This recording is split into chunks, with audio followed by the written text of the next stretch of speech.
EFF says President Cyril Ramaphosa should resign amid the crippling power outages across the country. Their call comes after they attended a virtual meeting yesterday convened by Ramaphosa and the Eskom board with political parties. For more on this, we're joined now by EFF Deputy President Floyd Shivambu. Floyd, good evening and Happy New Year. Thank you for coming. No, thank you very much for having us, and compliments to you and the viewers of Newzroom Afrika. Why did you decide to attend the meeting yesterday with the president? And I'm sure you already had thoughts in your mind about what is going wrong, but you went anyway. What were you hoping you were going to hear?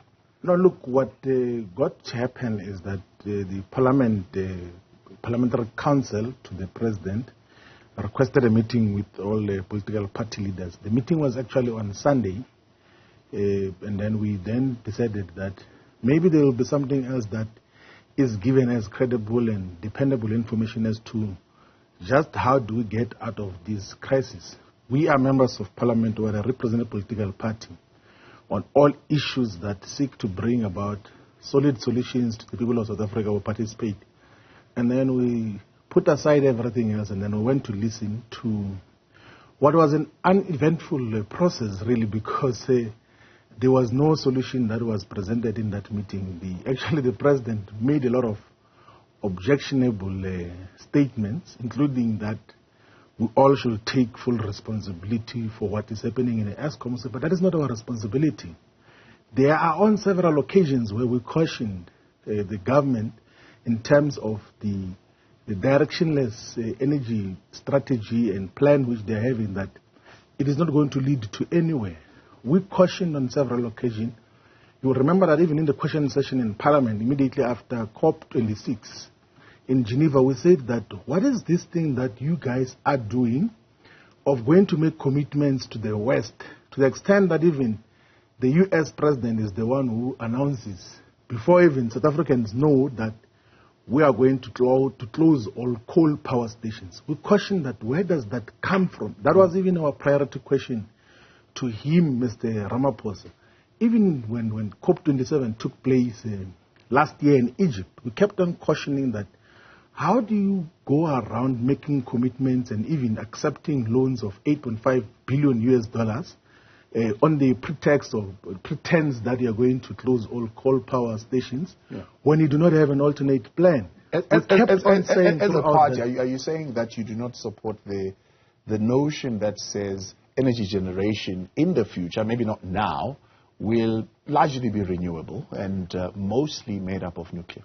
Look, we, in terms of our energy policy direction and policy, we say as the EFF that energy generation should not emit carbon dioxide, must not have greenhouse emissions.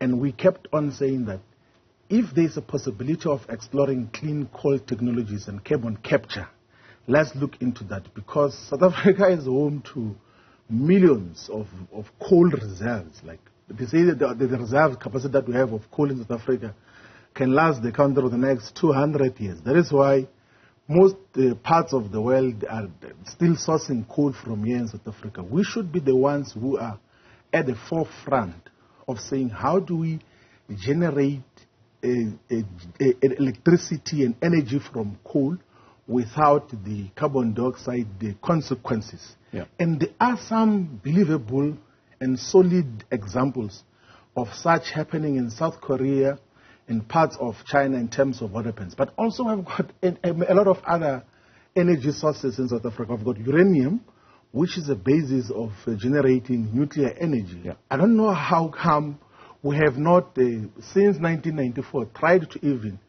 build partnerships to build another nuclear power source, which is a clean energy source, by the way, in terms of how we get to them. There are so many energy sources that we have. We've got the water. So there are many other people then. We've got a variety of things. And we have made all these proposals to the Minister of Energy. We've raised this with public enterprises. Whenever Eskom comes, we have always made these interventions. And in all these moments, they act in a very arrogant and sometimes foolish ways and try to dismiss what we said. Actually, if you were to check what was our last submission in November 2022, when we had to submit a discussion for topic in terms of what should happen, we said let us look into this issue of just energy transition. Okay. how do we transit from coal, but how do we then maximally and optimally utilize all other energy sources so that we do not have the electricity crisis? And what happened? The ANC sent some toy soldiers there to go and insult the leadership of the ANC, of the EFF, and say you do not know anything about energy and everything else. They claim to know everything about energy.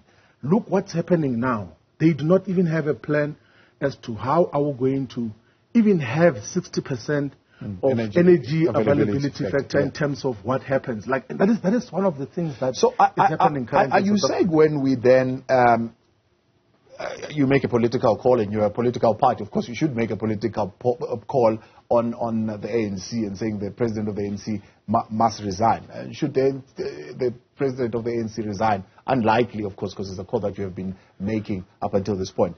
Do you have a plan that will create and address the key questions at Eskom, which, by the way, you are raising very, very clearly, one of which is the coal question and whether or not we have a plan to deal with the poor coal that is a contributing factor to the poor performance of the current plants that we have. You speak of uranium, which speaks of alternative energy sources. Have you got a plan on how we should approach all that? Yeah, look, I'm going to speak now to a plan, and I hope you'll give me some bit of time in terms of how we'll deal with that.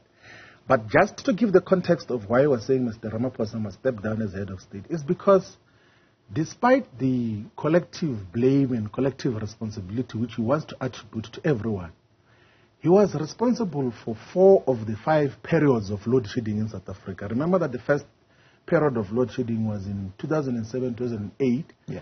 And then when he was a deputy president, it was 2014, the second period, and then the 2018, 2019, twice, and then now 2021 until this period. And when he was deputy president, he was given a war room with all the critical role players in the energy space and situation in South Africa to be the one that comes with far much more durable solutions. And he did absolutely nothing. I mean, like, you didn't even go to check how energy is generated. Remember that the first time he went to visit Kusile and Medupi was when he was a president, but he was previously chairing a war room which was supposed to bring about energy stability in South Africa. Yeah. And when he went to Kusile when he was a president, he was saying that, I'm so amazed that this infrastructure is so huge and there's so many things happening around me and everything else there. So he is personally liable for the energy crisis in South Africa.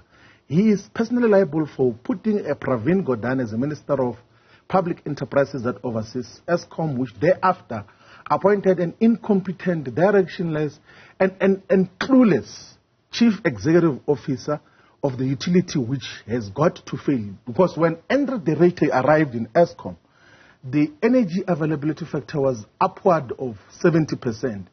He is leaving now. He says he's going to leave in March. I don't know why he didn't leave last year already. It's going to be now like less than 60%. And there's not even a believable, clear plan as to how do we then deal with the energy availability factor that is adequate to could provide electricity to all South Africans. And you're correct to say, I mean, if we look at the graphs from Eskom itself, energy availability factor, if you look at 2012 was sitting above 70%, gradually coming down. And if you look now, it's basically battling to get above 60%, always seemingly staying below 60%. But there are technical and non-technical issues that would lead to that. The technical issues, not so much having got to do with the president, because if you mentioned the war room, one of the fellows that was in the war room, I think it was in 2018, 2019, is Natsela Koko, who's saying that one of the greatest things that happened that assisted them was the fact that politicians stayed out of that. And the technical people got in and they did the work that they were supposed to do. So one would say President Cyril Ramaphosa not interfering with that war room might have been a good thing. No, look, you know what then becomes the problem of the politics now transcending into the technical consequences and problems of Eskom is the fact that you have got politicians and a president who announces publicly that we are going to decommission all coal power stations by 2050, or even earlier in some instances. So basically the policy direction that Eskom is given is that we're decommissioning these coal power stations. Yeah. And then therefore there's neglect in terms of maintenance of all these power stations. I heard Andrew Director lying publicly and even in the meeting which was convened with party leaders saying that there was no maintenance of Eskom power stations before he arrived there. That is not true. Because when Brian Molefe and Matela Kuku were in Eskom, they publicly explained how they got to arrest the load shedding that was happening during that period. Yes. They actually attributed that to the black young engineers within Eskom who introduced something which they called a Tetris model in terms of how maintenance must be contained and dealt with at Eskom. And in that way, planning and optimizing. Yes, in that way. That process, so part of the immediate solutions that we have to deal with, let us go and tap into that circle of knowledge that was able to contain load shedding before.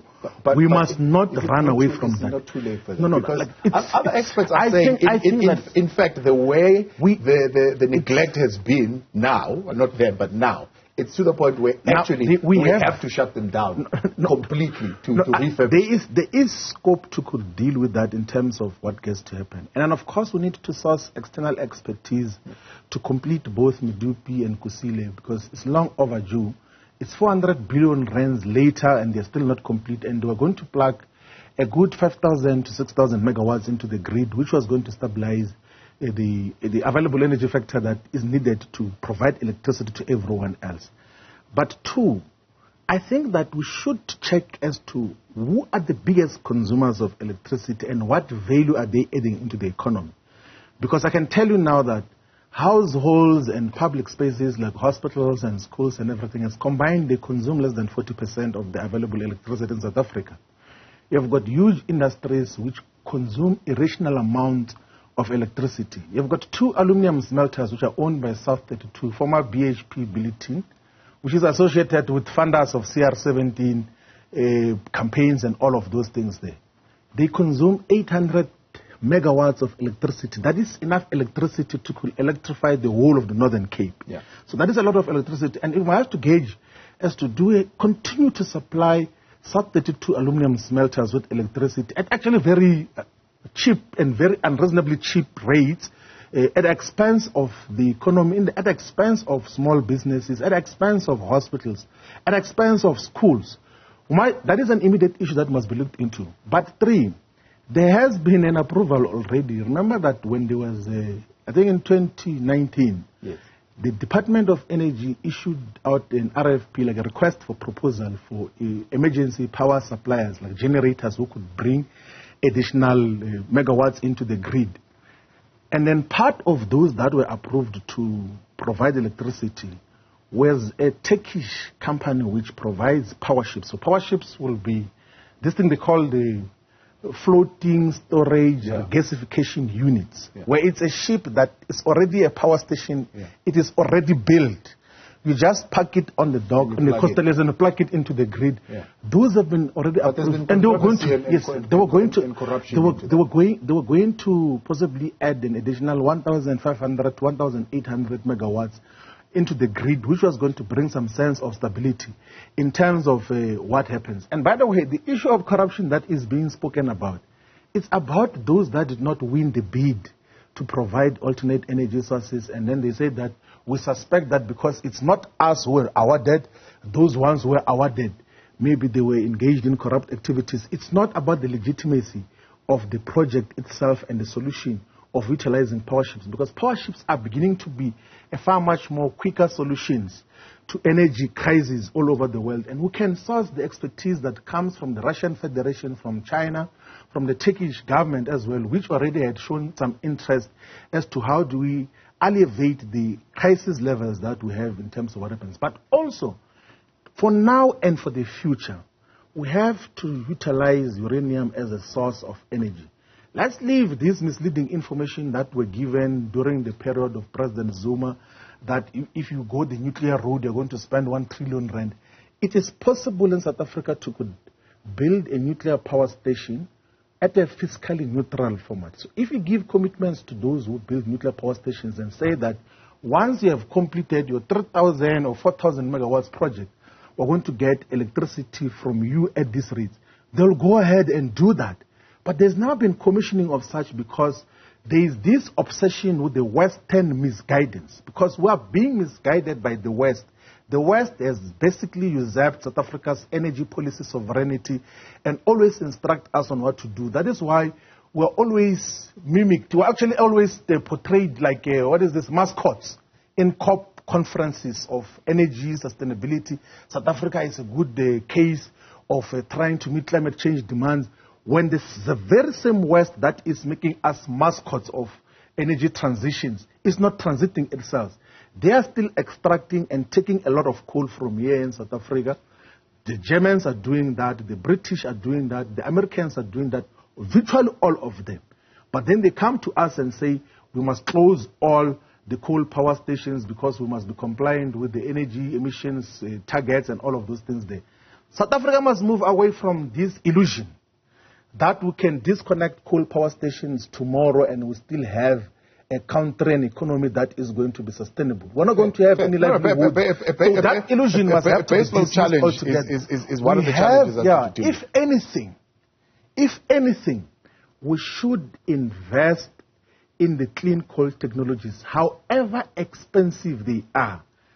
In the question session which Mr. Ramaphosa responded to in Parliament, we asked him about the option of clean coal technology. He says, no, the reason we can't go that route is because they are very expensive. Let us take that $8.5 billion which is being brought by the Americans and invest in clean coal technologies, because it comes with condition. That is a dependable. No, remember that we'll have, if they don't want to give us, let us utilize the capacity of the CSIR, because the CSIR, the Council for Scientific and Industrial Research, is one of the pioneers in terms of research into how do we limit the impact of these greenhouse emissions from coal power stations and everything. But you hear some of the issues that Mantashe is saying, we are assuming that they're not doing that. So they are already experimenting with that. In fact, there are projects that are currently underway which are actually doing that somewhere underground. Let me tell you something about Gwede Mantashe. Do you know his opinion about energy policy and direction of South Africa? It's as good as me and you talking here. There's nothing which he says that is taken serious. He's just a spectator. He's not at the center of the energy policy and direction of South Africa.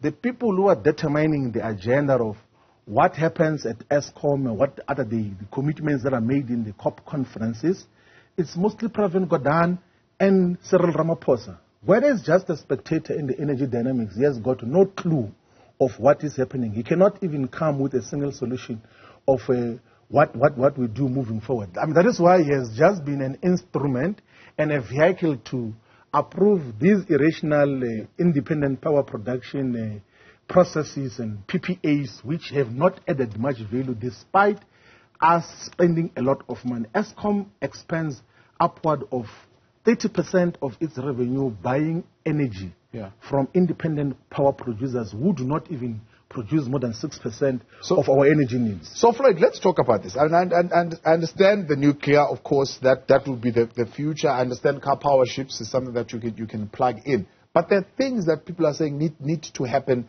right now. I mean, you've got challenges at milling plants due to poor quality of coal. You've got issues around gas cleaning. You've got issues around poor condensing because of the poor vacuum. You've got plant leaks. All those things are currently not happening because of one thing or the other. It could be the fact that when there is a leak, for someone to fix it, they must write a memo, talk to that one, talk to that one, talk to that one. It's a long process. By that time, the power plant continues to break. Or it could be the fact that people are stealing and they're breaking things. And these are things that we need to fix now to get those power stations performing optimally. Yes. I'm saying that, like, perhaps one of the issues that have to be dealt with immediately is that in terms of the Eskom problems, there is available knowledge and expertise and even experience, proven experience to stabilize Eskom.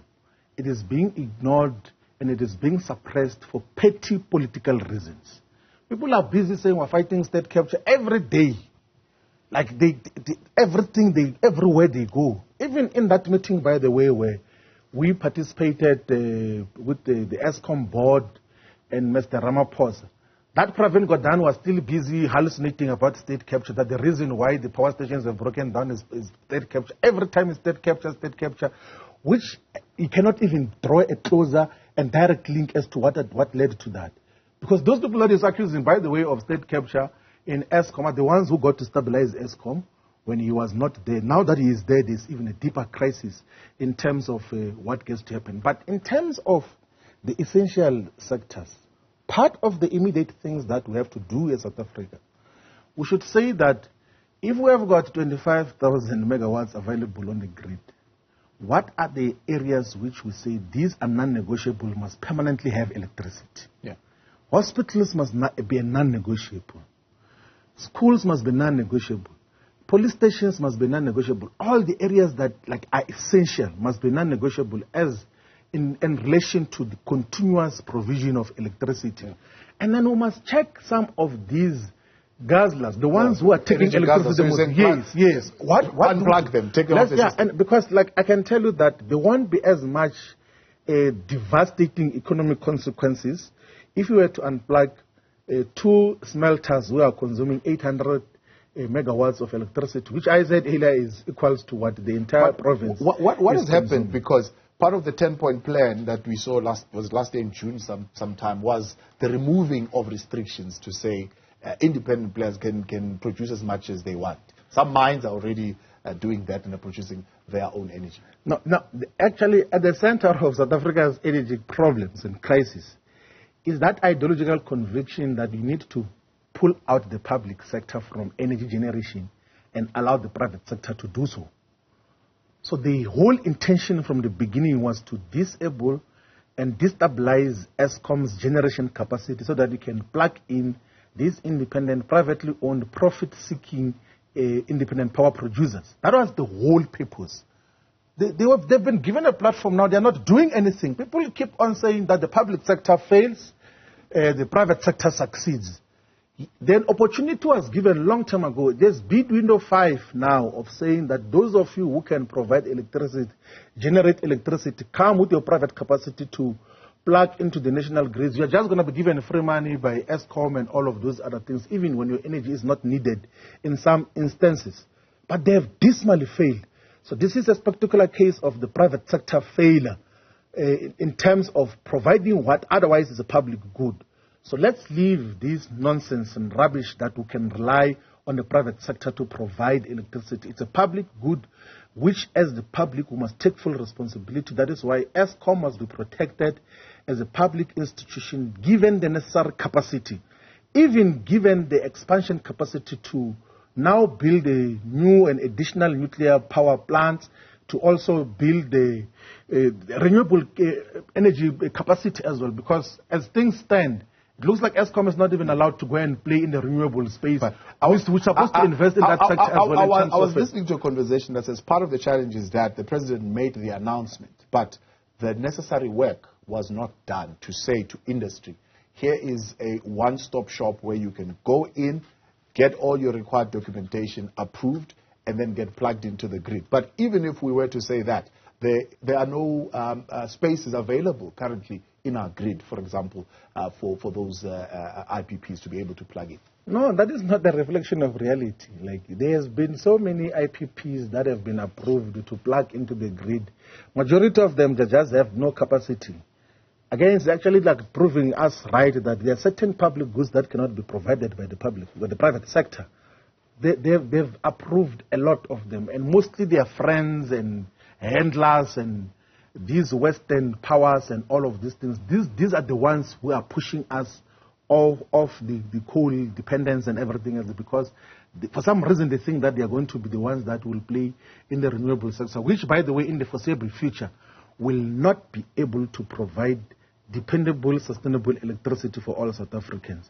We have to continuously look as to how do we continue to use coal in a manner that is not going to damage the environment, because all of us are committed to an environment that is safe for us and for generations to come in terms of what gets to happen. But the private sector has dismally failed in terms of providing solutions.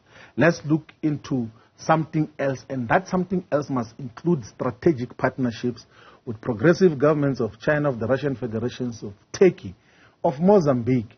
Because if we were to expand the Cabora Bassa hydroelectricity power station, we can add an additional 1,500, 2,000 megawatts into South Africa and even have the electrification of Mozambique, which is still not adequately electrified as well.